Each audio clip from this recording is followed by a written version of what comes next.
1절에서 10절까지의 말씀 구약성경 412면에 기록되어 있습니다. 사무엘상 3장 1절에서 10절까지의 말씀 교독하시겠습니다. 제가 먼저 읽겠습니다. 아이 사무엘이 엘리 앞에서 여호와를 섬길 때에는 여호와의 말씀이 희귀하여 이상이 흔히 보이지 않았더라. 엘리의 눈이 점점 어두워 가서 잘 보이지 못하는 그때에 그가 자기 처소에 누웠고 하나님의 등불은 아직 꺼지지 아니하였으며 사무엘은 하나님의 궤에 있는 여호와의 전 안에 누웠더니 여호와께서 사무엘을 부르시는지라 그가 대답하되 내가 여기 있나이다 하고 엘리에게로 달려가서 이르되 당신이 나를 부르셨기로 내가 여기 있나이다 하니 그가 이르되 나는 부르지 아니하였으니 다시 누우라 하는지라. 그가 가서 누웠더니 여호와께서 다시 사무엘을 부르시는지라 사무엘이 일어나 엘리에게로 가서 이르되 당신이 나를 부르셨기로 내가 여기 있나이다 하니 그가 대답하되 내 아들아 내가 부르지 아니하였으니 다시 누우라 하니라. 사무엘이 아직 여호와를 알지 못하고 여호와의 말씀도 아직 그에게 나타나지 아니한 때라. 여호와께서 세 번째 사무엘을 부르시는지라 그가 일어나 엘리에게로 가서 이르되 당신이 나를 부르셨기로 내가 여기 있나이다 하니 엘리가 여호와께서 이 아이를 부르신 줄을 깨닫고 엘리가 사무엘에게 이르되 가서 누웠다가 그가 너를 부르시거든 내가 말하기를 여호와여 말씀하시옵소서 주의 종이 듣겠나이다 하라 하니 이에 사무엘이 가서 자기 처소에 누우니라. 여호와께서 임하여 서서 전과 같이 사무엘아 사무엘아 부르시는지라. 사무엘이 이르되 말씀하시옵소서 주의 종이 듣겠나이다 하니. 아멘. 아멘. 우리가 살아가고 있는 이 대한민국은 세계적으로도 유례를 찾을 수 없는 놀라운 경제적 성장을 이룬 나라입니다.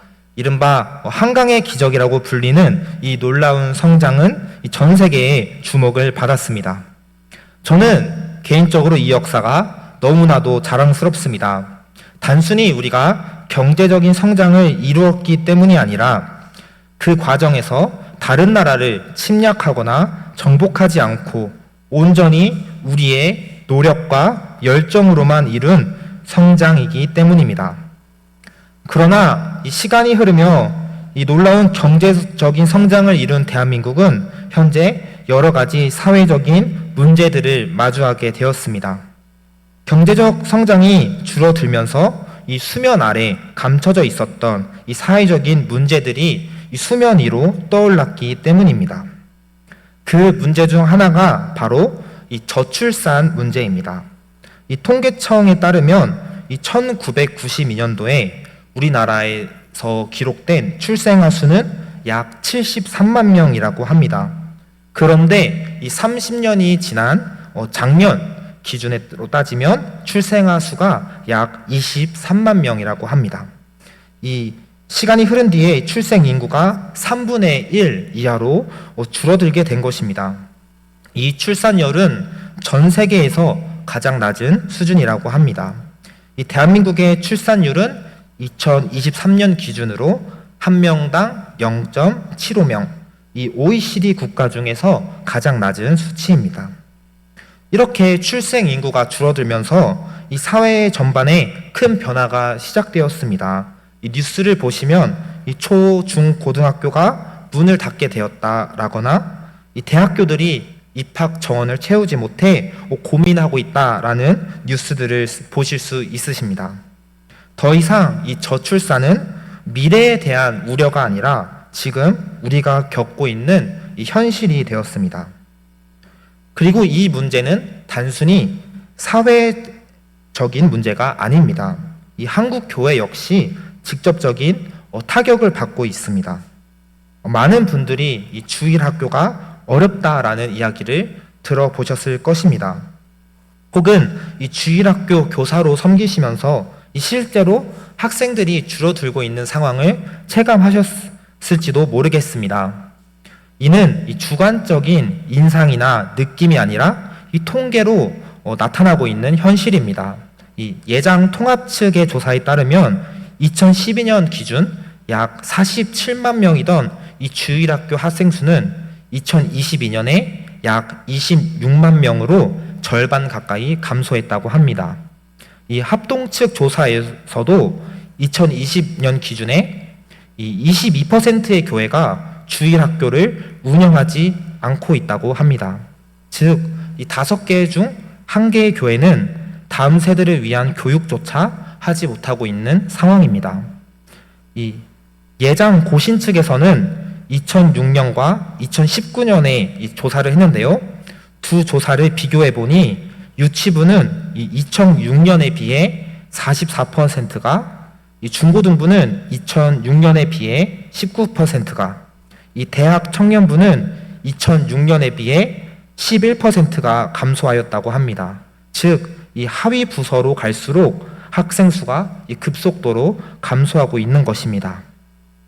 이제 더 이상 교회에서 다음 세대에게 하나님의 말씀을 가르치는 것은 당연한 일이 되지 않았습니다. 오히려 하나님의 말씀을 배우는 것이 희귀한 시대가 되어버렸습니다. 이러한 현실에서 우리가 붙잡아야 하는 하나님의 말씀은 무엇일까요? 오늘 말씀을 통해 함께 살펴보도록 하겠습니다. 오늘 우리가 함께 살펴본 사무엘상 3장 역시 하나님의 말씀이 희귀한 시대였습니다. 1절은 이렇게 기록되어 있습니다. 아이 사무엘이 엘리 앞에서 여호와를 섬길 때에는 여호와의 말씀이 희귀하여 이상이 흔히 보이지 않았더라. 당시 이스라엘에는 왕이 없었습니다. 그래서 이 왕 대신에 사사들이 이스라엘을 다스렸습니다. 그러나 이 사사는 매우 특수한 존재였습니다. 이스라엘의 위기 상황에 처했을 때 등장하는 이 슈퍼히어로 같은 존재였죠. 그렇기 때문에 이스라엘 공동체의 구심점 역할을 하기에는 어려웠습니다. 등장 시기가 불규칙할 뿐 아니라 이 세습이 불가능했기 때문이죠. 그러나 가나안 땅을 정복하고 정착한 지 얼마 되지 않은 이 이스라엘 사람들에게는 이 구심점 역할을 할 인물들이 필요했습니다. 이때 이 공동체의 구심점으로 떠오른 인물들이 있었으니 바로 제사장들입니다. 이스라엘 백성들은 율법에 따라 이 정해진 기간에 정해진 장소에서 하나님께 제사를 드려야 했습니다. 그래서 제사장들이 거하고 있는 장소에 매년 예배를 드리러 갔었습니다. 자연스럽게 이 제사장들이 거주하고 있는 장소는 이스라엘 사람들의 신앙의 중심지로 발전하게 되었습니다. 그러한 장소 중 한 곳이 오늘 본문의 배경이 되는 이 실로입니다. 실로는 이 예루살렘에서 북쪽으로 30km 떨어진 장소로 이 사사시대 때 여호와의 장막이 머물렀던 이 성지 중 한 곳이었습니다. 그리고 그곳에는 제사장 엘리와 그의 아들들 홈니와 비느하스가 있었습니다. 그렇다면 왜 성경은 여호와의 말씀이 희귀했다라고 말씀하고 있는 것일까요? 그 이유는 바로 이 홈니와 비느하스의 부도덕함 때문입니다. 사무엘상 2장을 보시면 이 홈니와 비느하스의 부도덕함이 등장합니다. 그들은 자신의 아버지가 실로의 제사장이라는 이유만으로 권력을 남용했습니다. 그들은 아직 하나님께 바쳐지지 않은 고기를 탐했고 이 성전을 섬기는 여성들을 겁탈했습니다. 그들은 이 레위인으로서 여호와의 장막이 있는 실로에서 자랐고 제사장 엘리를 아버지를 두고 있었으나 정작 하나님을 알지 못했습니다. 정확히는 하나님의 존재를 귀로 들어 알고는 있었지만 실제로 하나님을 믿지는 않았습니다. 그래서 하나님을 섬기는 장막에서 하나님의 재물을 탐하고 이 성적인 죄를 범하는 것을 두려워하지 않았습니다. 더욱 기가 막힌 것은 이 아버지의 태도입니다. 이 엘리는 하나님의 제사장으로서 하나님의 입장을 대변해야 했습니다. 그런데 사람들이 자신의 아들들의 악행을 이야기해 주었을 때 하나님의 입장을 대변하는 것이 아니라 자신과 아들들의 안위를 더욱 걱정합니다. 그에게 있어서 우선순위는 하나님을 섬기는 것이 아니라 자신과 자신의 아들들의 안위였던 것입니다. 그런 엘리의 모습을 성경은 이렇게 표현합니다. 본문 2절은 이렇게 기록되어 있습니다. 엘리의 눈이 점점 어두워가서 잘 보지 못하는 그때에 그가 자기 처소에 누웠고, 성경은 엘리의 눈이 점점 어두워져 갔다고 말씀하고 있습니다. 이는 단순히 엘리의 건강 상태만을 이야기하는 것이 아닙니다. 이 이스라엘의 신앙의 구심점 역할을 맡고 있는 이 제사장 엘리의 처참하고 연약한 영적 상태를 말해주고 있는 것입니다. 하나님의 말씀을 대변해야 하는 이 제사장들의 타락은 이스라엘 공동체 전체로 퍼져나갔습니다.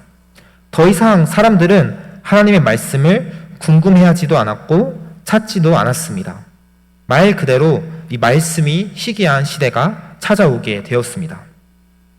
그리고 이처럼 말씀이 희귀한 시대 가운데 하나님께서는 이 사무엘을 부르고 계십니다. 본문 1절은 아이 사무엘이 엘리 제사장 앞에서 하나님을 섬기고 있었다라고 말씀하고 있습니다. 어째서 사무엘은 이 어린 나이에 실로에서 하나님을 섬기고 있었을까요? 바로 그의 어머니 한나의 서원 기도 때문이었습니다.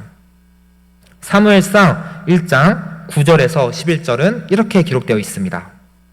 그들이 실로에서 먹고 마신 후에 한나가 일어나니 그때의 제사장 엘리는 여호와의 전 문설주 곁 의자에 앉아 있었더라.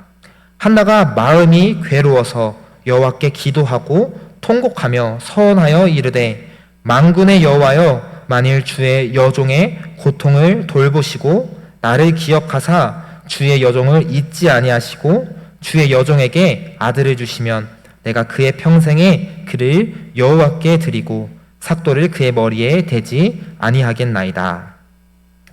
사무엘의 어머니 한나는 오랫동안 이 불임의 고통을 겪고 있었습니다. 당시에 이 자녀를 가지지 못했다라는 사실은 이 사회적으로 엄청난 압박과 부담을 느끼게 했던 것 같습니다. 10절을 보시면 한나가 마음이 괴로워서 여호와께 기도하고 통곡했다라고 기록되어 있습니다. 이 말은 마음이 괴롭다라는 말을 직역하면 스알인 영혼이라는 뜻이라고 합니다. 한나는 아이를 가지 못한 연유로 스알인 영혼 가운데 여호와께 기도하고 통곡했습니다. 그녀가 이 아이를 가지지 못해 얼마나 슬퍼하고 힘들어 있는지를 잘 알 수 있습니다. 그녀가 하나님께 기도했던 내용은 무엇입니까? 바로 하나님께서 자신의 고통을 돌보시고 나를 기억하사 아들을 주시면 그 아들을 여호와께 드리고 삭도를 그의 머리에 대지 않겠다라는 기도였습니다. 즉 아이를 주시면 그 아이를 나실인으로 하나님께 드리겠다라는 서원이었습니다. 나실인이란 율법에 기록된 규례로 레위인이 아닌 이스라엘 사람들 중에 자신을 구별하여 하나님을 섬기게 하는 것이었습니다. 이 나실인이 되면 삭도로 머리를 자를 수도 없고 술을 먹을 수도 없었습니다. 자신이 자원하여 하나님께 구별되었다라는 사실을 드러내는 이 증표였기 때문입니다. 하나님께서는 이러한 한나의 기도를 들어주셨습니다. 그녀에게 이 자녀를 갖는 기쁨을 허락하셨습니다. 한나는 이 아이의 이름을 사무엘이라고 지은 후에 서원대로 사무엘을 하나님께 드렸습니다. 그렇게 사무엘은 어린 나이에 어머니의 품에서 자란 것이 아니라 실로에서 엘리와 그의 아들들 홈니와 비느와스와 함께 살게 되었습니다. 이 제사장 가문 사람들의 악행에도 불구하고 사무엘은 이 여호와 앞에서 자랐고 하나님과 사람들의 은총을 받으며 자랐다라고 성경은 기록하고 있습니다. 그리고 하나님께서 때가 되자 이 말씀이 희귀한 시대를 끝내기 위하여 사무엘을 부르십니다. 3절은 이렇게 기록되어 있습니다.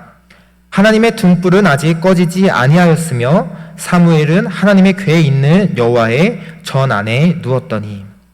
하나님께서는 이 하나님의 등불이 꺼지기 전에 사무엘을 부르고 계십니다. 여기서 말하는 이 하나님의 등불이란 이 여호와의 장막을 비추는 이 등불을 말합니다. 보통 제사장들은 이 초저녁이 되면 이 장막을 밝히기 위해 등불에 불을 밝혔다고 합니다. 그리고 이 다음날 새벽에 해가 뜰 때쯤 등불이 자연스럽게 꺼지도록 이 기름의 양을 조절했다고 합니다. 그러니 이 하나님께서 하나님의 등불이 꺼지기 전에 사무엘을 부르셨다라는 것은 하나님께서 지금 사무엘을 부르고 계신 이 시각이 해가 뜨기 전 이 깊은 밤이나 이른 새벽이었다라는 것을 말하고 있습니다. 그리고 이것은 단순히 시간을 나타내는 정보가 아니라 이제 이스라엘의 영적으로 어두운 시대가 끝이 나고 하나님의 말씀이 밝히 드러나는 이 부흥의 시대가 가까이 오고 있음을 말해주고 있습니다. 그리고 하나님께서는 이 사무엘을 부르실 때 사무엘이 하나님의 궤가 있는 여호와의 전에 누워 있었다라고 3절은 말씀하고 있습니다. 이는 이 여호와의 장막, 이 가장 깊숙한 곳에 있는 지성소를 의미합니다. 그러니 문자적으로 해석하면 지금 사무엘은 깊은 밤중에 지성소 안에 누워 있었다라는 것입니다. 그러나 이것은 불가능한 일이었습니다. 이 성막 안이나 특히 이 지성소는 구별된 사람들만 들어갈 수 있는 장소였기 때문입니다. 그래서 이 성경을 연구하는 학자들은 지금 사무엘이 지성소 안에 누워 있었다라는 이 구절은 실제로 사무엘이 누워 있는 장소를 기록한 것이 아니라 이 사무엘의 건강한 영적 상태를 표현하기 위한 구절이다라고 말하고 있습니다. 그리고 이 본문 4절부터 10절까지 이 하나님께서는 4차례에 걸쳐 사무엘을 부르십니다. 우리가 익히 잘 알고 있는 이야기죠. 하나님께서는 이 잠에 들어 누워 있는 사무엘의 이름을 부르십니다. 사무엘아, 사무엘아. 그런데 한 가지 문제가 있었습니다. 그것은 사무엘이 하나님의 음성을 알아차리지 못하는 것이었습니다. 7절은 이렇게 기록되어 있습니다. 사무엘이 아직 여호와를 알지 못하고 여호와의 말씀도 아직 그에게 나타나지 아니한 때라. 사무엘은 어렸을 때부터 이 여호와의 장막에서 살아왔습니다. 사람들로부터 우리가 섬기는 분은 하나님이시다. 그리고 그 하나님은 우리를 애굽에서 구원해 주신 전능하신 하나님이시다라는 말을 수도 없이 듣고 자랐습니다. 그러나 성경은 사무엘이 아직 여호와를 알지 못하고 여호와의 말씀이 아직 그에게 나타나지 않았다라고 말씀하고 있습니다. 왜 성경은 이 어렸을 때부터 하나님의 이름을 들으며 살아온 사무엘이 아직도 여호와를 알지 못하고 있다라고 말씀하고 있을까요? 그것은 바로 이 성경이 이야기하고 있는 여호와를 아는 것과 우리가 이해하는 여호와를 아는 것의 의미가 다르기 때문입니다. 우리는 보통 무엇을 안다고 이야기할 때 지식적으로 아는 것을 말합니다. 그런 의미에서 여호와를 아는 것은 이 글로써 여호와 하나님에 대하여 이 배우는 것을 의미합니다. 그러나 성경이 말씀하는 여호와를 아는 것은 결코 지식적인 알만을 이야기하는 것이 아닙니다. 이 체험적으로 하나님을 아는 것, 인격적으로 하나님과의 친밀한 관계를 맺는 것을 이야기하는 것입니다.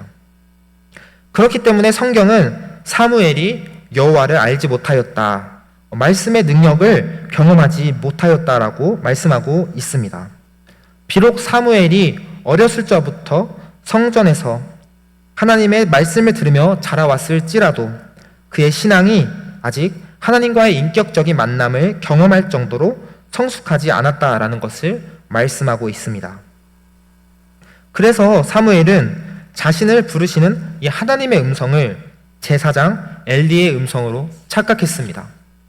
종종 엘리는 밤중에 사무엘을 찾았던 것 같습니다. 그가 눈이 어두워서 밤중에 일어날 때마다 이 사무엘의 도움이 필요했던 것이죠. 그래서 사무엘은 누군가가 자신의 이름을 부르자 당연히 엘리일 것이다 생각하고 이 엘리의 처소로 향했습니다.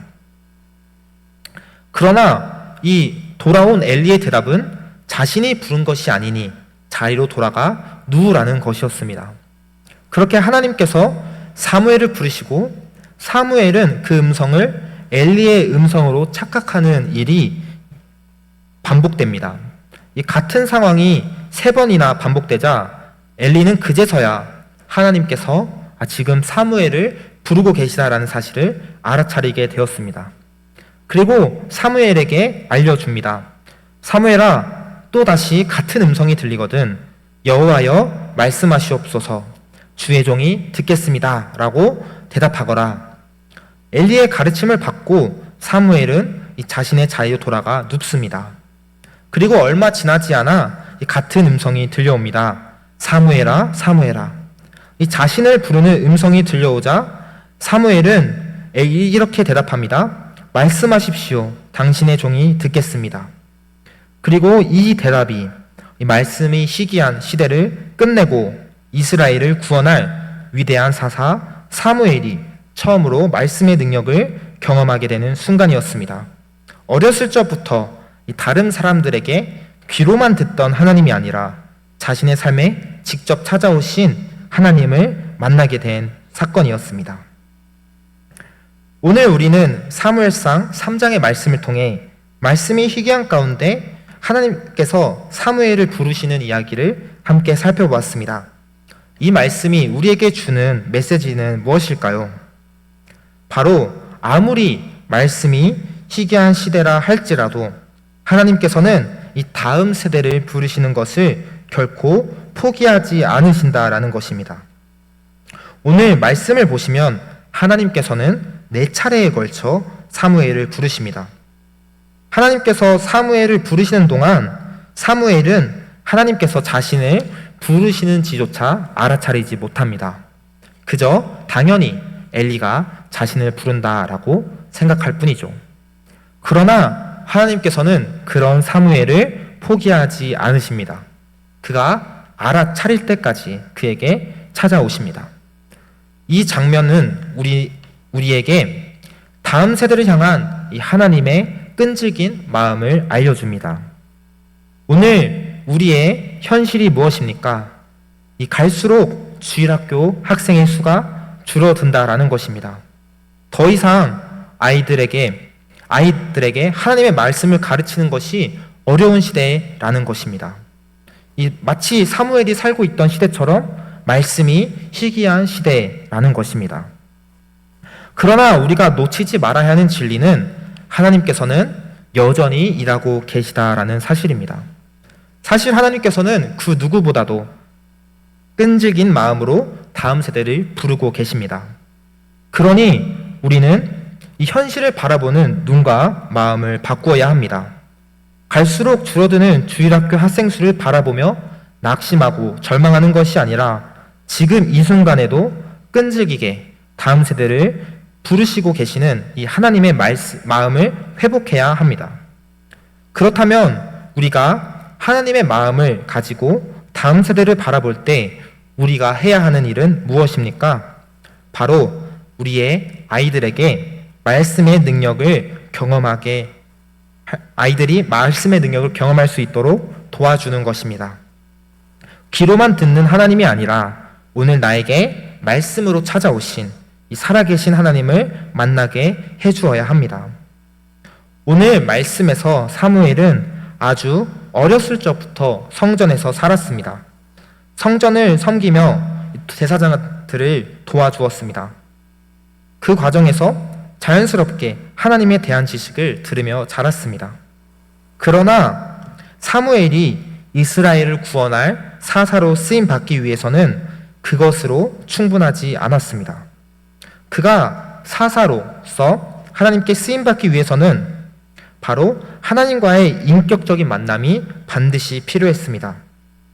살아계신 하나님과 인격적인 관계가 맺어진 후에야 하나님께서는 사무엘을 사용하십니다. 바로 이 부분이 우리가 함께 돌아보아야 하는 부분입니다.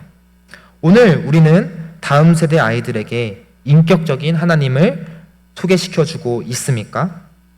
그저 지식적으로만 하나님을 소개해 주는데 만족하고 있지는 않습니까? 성경에서 하나님께 쓰임받는 사람들의 공통점은 그들이 모두 말씀의 능력을 경험한 사람들이었다라는 것입니다. 살아계신 하나님과의 인격적인 만남을 맺고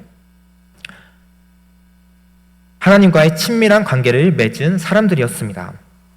하나님께서 우리에게 맡겨주신 이 다음 세대가 하나님께 쓰임받는 세대가 되어야 하지 않겠습니까?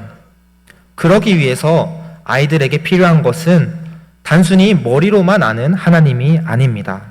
내 삶에 찾아오시는 하나님, 나와 친밀한 관계를 맺고 싶어 하시는 그 인격적인 하나님을 아이들에게 알려주어야 하고 경험시켜 주어야 합니다.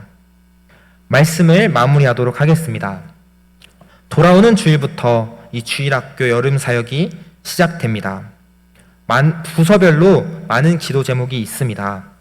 그러나 그 중에서 가장 중요한 기도 제목을 한 가지 뽑아보라고 물어보신다면 예수님을 만나고 인생이 변화되는 여름 사역이 되게 해달라라는 기도 제목일 것입니다.